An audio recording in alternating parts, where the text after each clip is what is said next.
warriors? Welcome to a new segment. This is called At Large Behind the Music.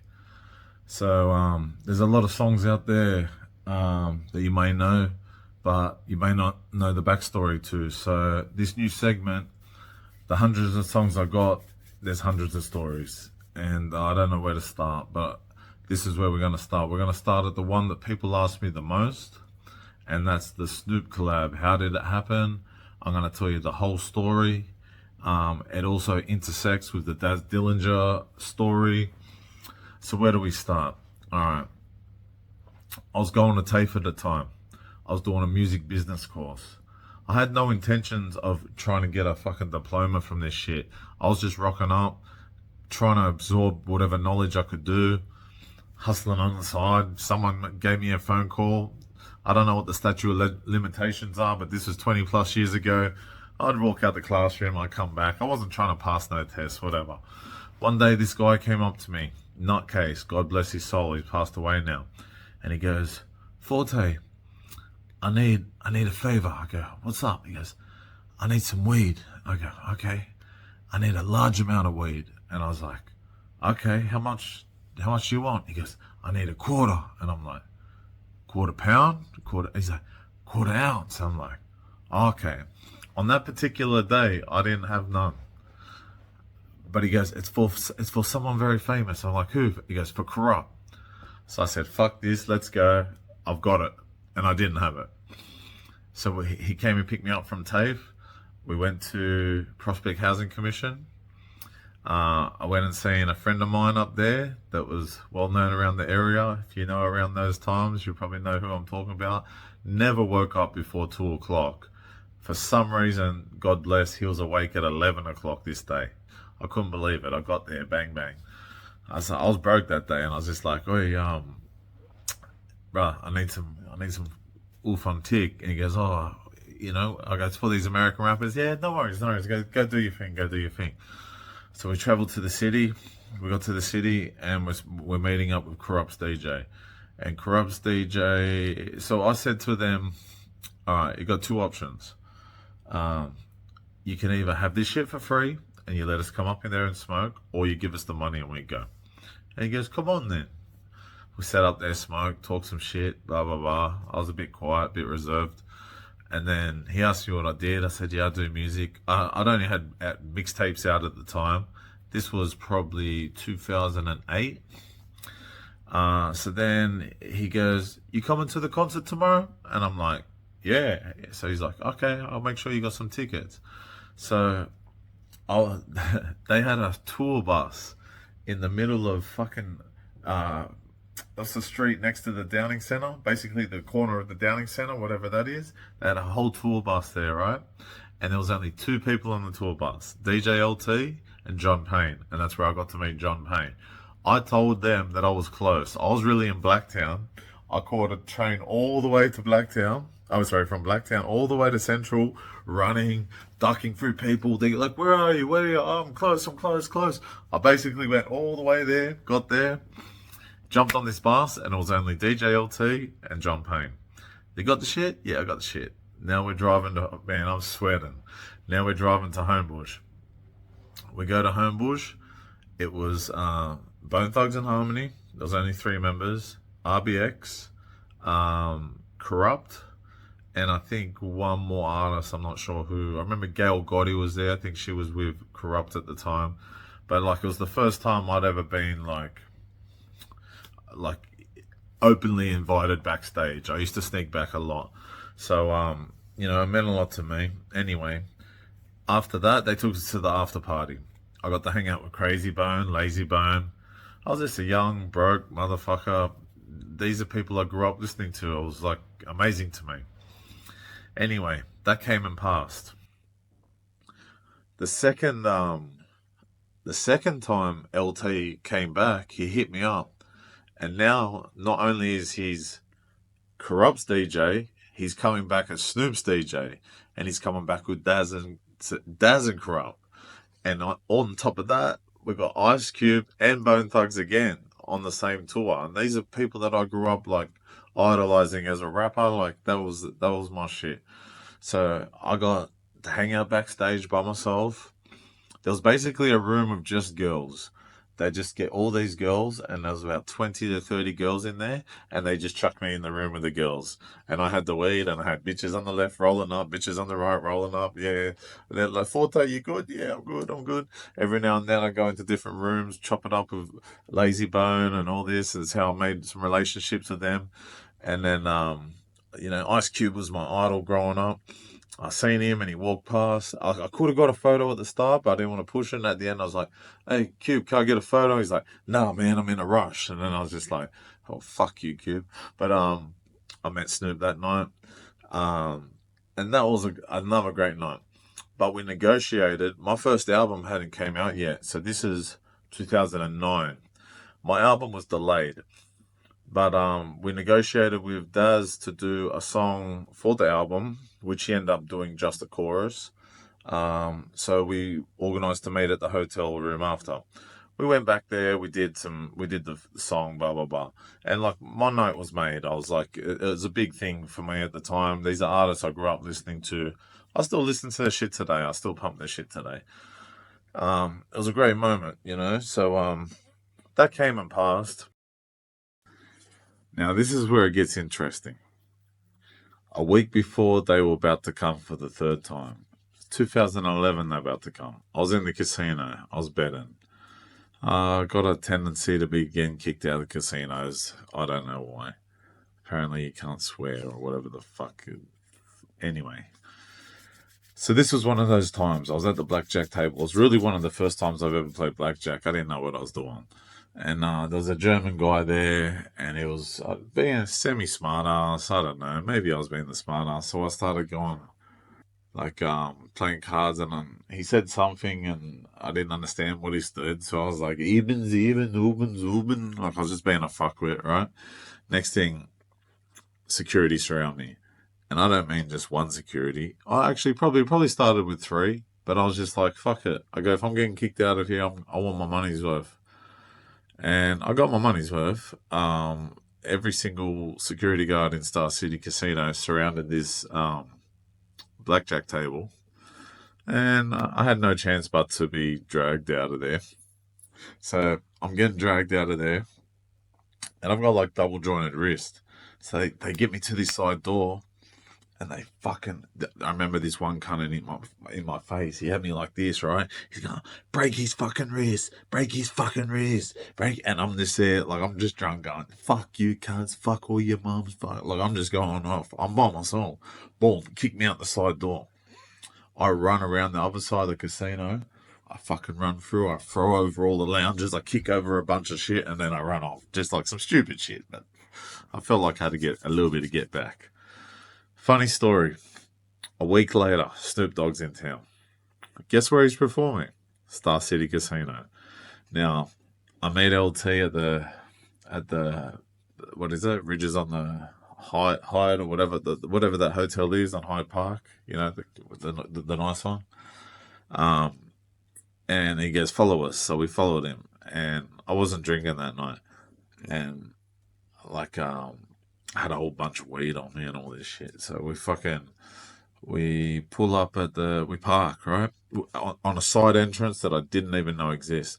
I got to meet Snoop's dad, and his bodyguards were so big that they could only take one lot up at a time. So they took his bodyguards and him and Snoop, his dad, LT, me, and I brought two of my boys along because I wanted to share the experience. This was Superfest. This is Nelly, Fat Joe, T-Pain, Busta Rhymes, The Game, fucking you name it, Daz Corrupt, Kelly Rolson, fucking. I've never seen a concert like this to this day. So the first elevator goes up, second one comes down. I jump in. I'm looking at this guard. He's looking at me. I'm looking at the guard. He's looking at me. Watching the levels go up. 1, 2, 3. By the time it gets to level 7, I go, oh, this was the cunt that was trying to break my wrist just a week ago. And we got outside, and as soon as we got outside, he goes, no kicking any lounges over tonight. And I go, I'm on my best behaviour. And he must have been told, whoever's coming up at AAA, da da da. So I went from being escorted out 1 week to escorted in the next week with VIP treatment. Um, from there, Snoop jumped on stage and he just improvised. He just freestyled and he started calling artists up. First, he called, I think, The Game, then T-Pain, then they got Nelly, then they got Fat Joe, and they all had a cipher. And it went on for about an hour. The band would just play, and I got some footage, but like the camera footage I got is really distorted, but like you can see what's going on. But I've never seen nothing like this. Imagine just like the best rappers that were there, and they've just got a live band and they're just jamming out and doing their shit. So I'm going to show you some of that footage from that night, and then I'll tell you what happened after the show finished. So after that performance, we all go backstage, and LT goes, "Oh, the game needs some weed." And the game's real standoffish, so I'm not the sort of person to walk up to him. And then he's like, I see him go past, and LT comes out. He goes, "Well, the game, did you give the game the weed?" I said, "Bro, he just walked past me. I wasn't going to stop him. Like, he acts like a bit of a high cunt." And then he goes, "You met Snoop?" And I'm like, "I'd met Snoop, but not met Snoop." And he goes, "Come on, we met Snoop." And he goes, "Snoop, this is Forte. Forte looks after us when we're here." He goes, "How you going?" I goes, "We're going to do a song with him." And Snoop looks me in my eyes. He goes, "You got your shit together?" And in that moment, all I could say was, "Yeah." He goes, "All right, we'll do the song. No worries." Shook hand, left. I walked out of the room. I told my friends, "Oh, Snoop just said he's going to do a song."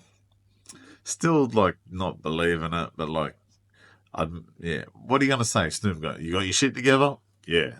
I had nothing else to say. So this led up to the next day, which was the Superfest actual concert, and we'll take it from there. Get too excited because I heard a lot of people say a lot of shit over the years, and it never really, like, until it happens, I don't believe it. So I was like, okay. The day of the show comes, right? I'm ringing LT's phone. He's not answering. I'm like, fuck. I'll make my way to the stadium. It was ANZ Stadium, 35,000 people. He's not answering his phone.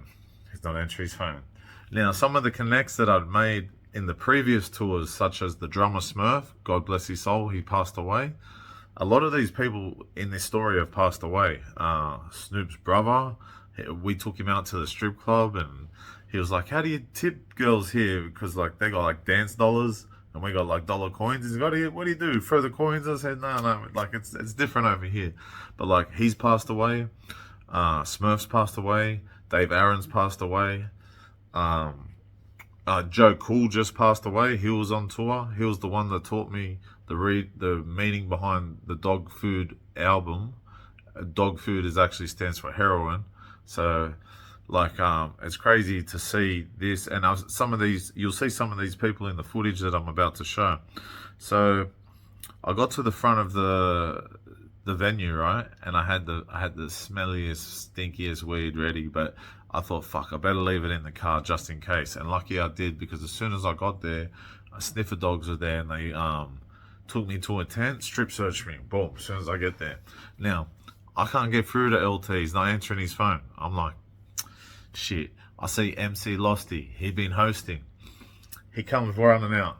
He had a band, right? And I said, "Losty, give me that band." And he's like, "Bro, once I cut it, you can't use it." I said, no, trust me. I cut it, and I put a bit of blue tack on it, right? So that got me through the front door. This is a long story short.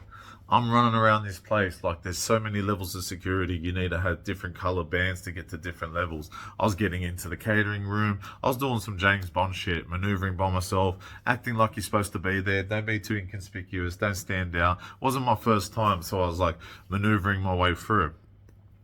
Now, to cut a long story short, after about 6 hours of that, trying to get backstage, just like, I've been promised this Snoop track, so I'm like, I'm giving up. I get through to this main level, right? It's where all the photographers are.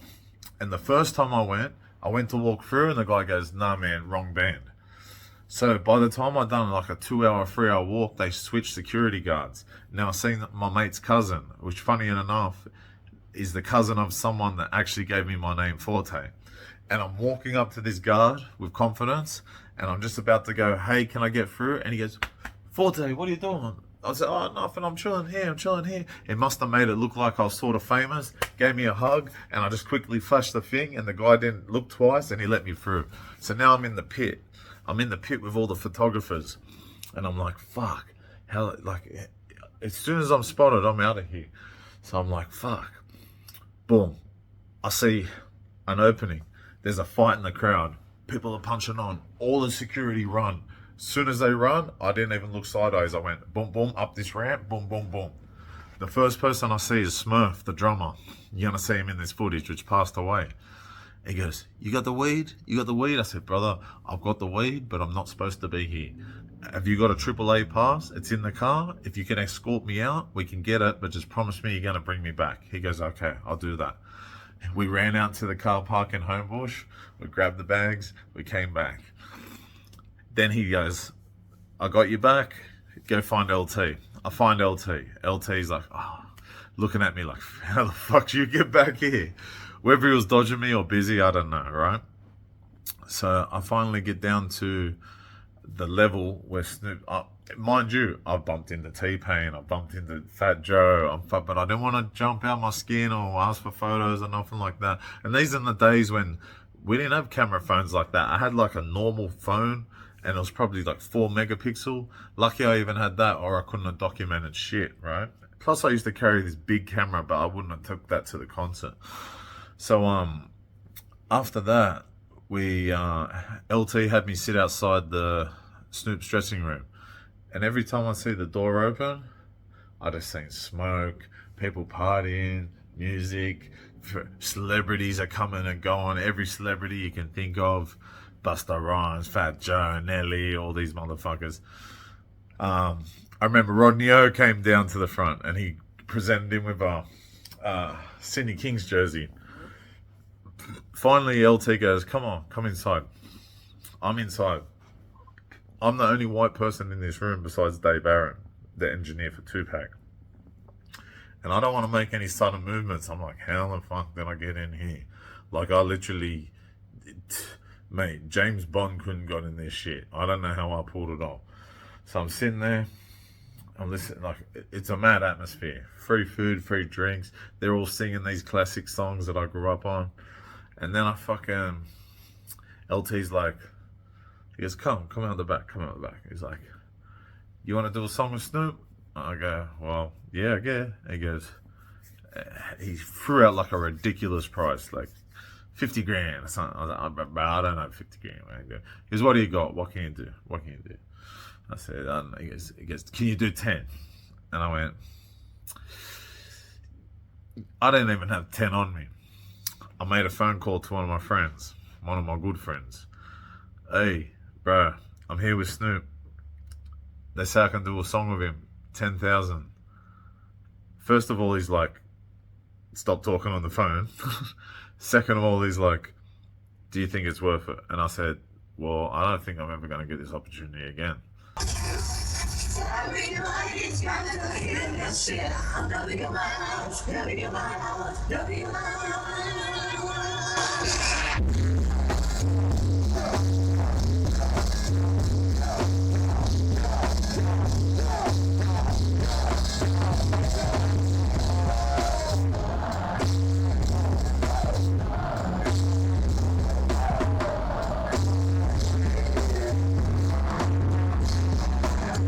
He goes, all right, come get it.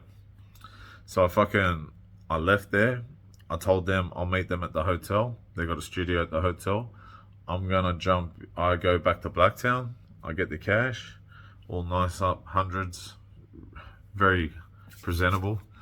And then I grab my laptop and I'm gonna make my way back to the apartment, to the hotel, which was the Regis on the Park, or the hotel that's on the park. I think it's, yeah, you know which one I'm talking about.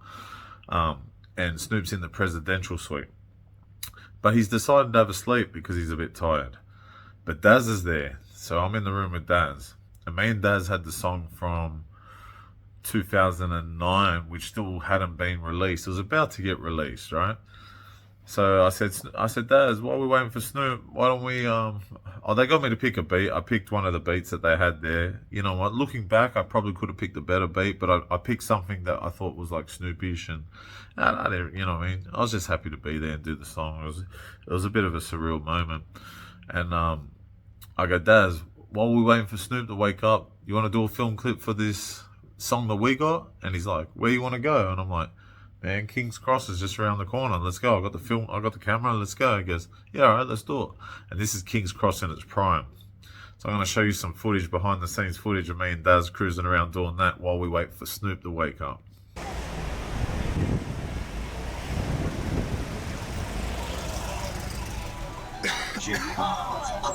What you really want? What you wanna do? What you wanna do? What you wanna do? What you wanna do? What you wanna do? What you wanna do? What you wanna do? What you wanna do? What you wanna do? What you wanna do? What you wanna do?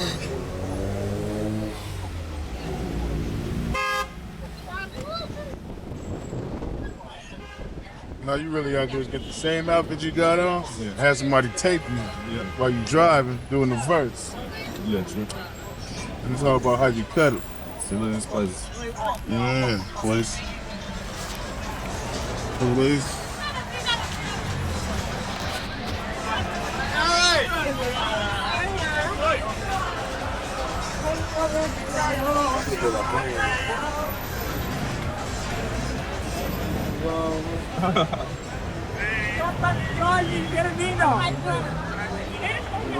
Get up. God damn, this all the party people. It's all good.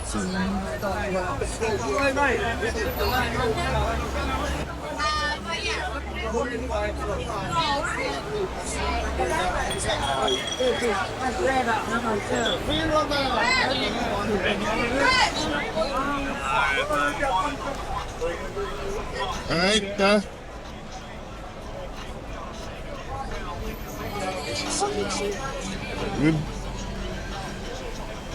we ain't buying no pussy tonight.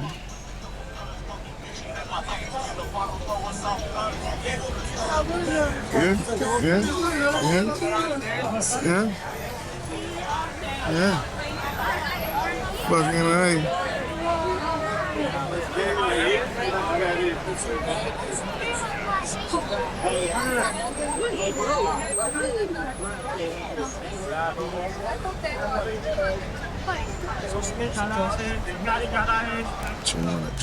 What you wanna do? What you wanna do? What you wanna do? What you wanna do? What you wanna do? What you wanna do? What you wanna get drunk? Get drunk. Get freaky. That's Dillinger, LT on the beat. And what you wanna do? Now what you wanna do?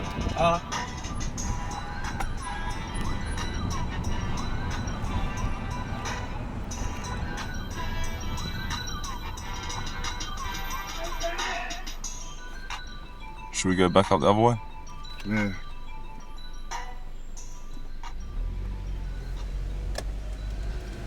For 20, ain't nothing new, make a buck, get the wards, watch my fucking back from coppers, raiding close to sniff for dogs. Gotta shift my stock, count the profit, switch the spot. Now I'm off a couple bitches, liquor and a bit of crop. Shit talk, got me cruising to the night breeze, boozing like grain, sick of fucking with the club scene. Bud in my bloodstream, tucked in my jeans funds, cup in my right hand, love it how it keeps coming. Yeah, Beats really bumping, good. You look good, baby. All week, making a film clip, bitch. To the hotel. Make the smoke swell, call the fucking crew, up to you, what you wanna do, bitch? What you wanna do? What you wanna do? Now, after we finish that, we get back to the hotel. Snoop's still asleep. We wait. He wakes up. He walks around the room. He's like, he looks at me. Mind you, these are the days when I used to have my mullet. Looks at me and he goes, turns around and goes back to sleep. Now we're waiting another 3 hours. I swear this guy got up about, it was probably 4:45 in the morning. I don't know. I can look at the timestamps on the footage. And everyone was tired, man. Everyone was just like waiting for him. Daz recorded it. Daz had the microphone attached to a light bulb, like a lamp from the hotel. And when he came in the room, and like I'm sitting there, and I don't want to be like, hey Snoop, hurry up with that shit. You know what I mean? Like I just kept my mouth shut. And he's on his BlackBerry, didn't say a word. He goes, all right, I'm ready. Jumps up, and I got LT to film it. LT was that tired that he forgot to press record on the first take. Snoop did his verse in one take. Then he did his ad libs. I got LT to do the ad libs, so we got the ad libs. That's the only footage we got. I got a little bit of footage of me interact with him, but then after that, we're just chilling. He was talking a lot about his family. I think he had some things going on back home. I had this like USB. It held 20 gigabytes. At the time, it was very rare. It was like this big. And then Daz is like, man, I've never seen a USB like this. And then Snoop's like, where'd you get this from? And I go, oh, some guy got it for me. He goes, what? Some guy from Scotland? And I said, no, some guy got one for me. He goes, you ring your friend and tell him Snoop Dogg wants one. So I'm ringing my mate at 4 a.m. going, hey, you know that fucking USB? Get me one of those USBs. So I stuck around for a little bit. Sun was coming up. They had a plane to catch. And I just left it at that. I made sure I got all my files. I got a photo or two. And I got my Daz clip. I got my Snoop song. I drove home with the sunrise coming up. And I thought, if this shit don't put me on the map, I don't know what will. And that's my Snoop Dogg and Daz Dillinger story.